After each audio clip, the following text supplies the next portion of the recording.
na kung saan sa ngayon ay patuloy pa rin ang pagdaloy ng hanging amihan dito po sa northern part ng Northern Luzon at mayroon po tayong frontal system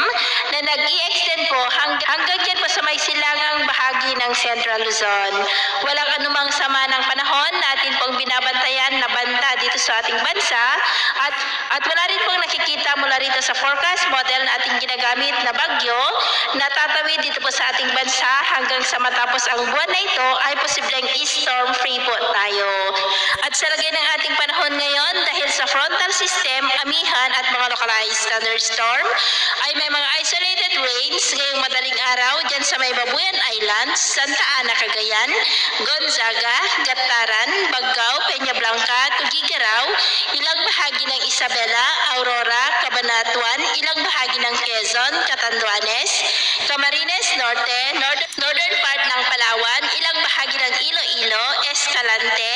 ilang bahagi ng Cebu, Bohol, Zamboanga del Sur, at ilang bahagi po ng Surigao provinces. At mamaya ay sisikat ang araw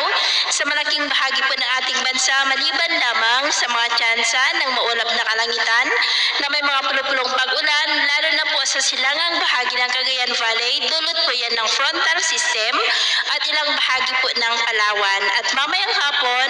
mas maraming lugar na po dito sa ating bansa ang makakaranas po ng maulap na kalangitan na may mga pulupulong pag-ulan.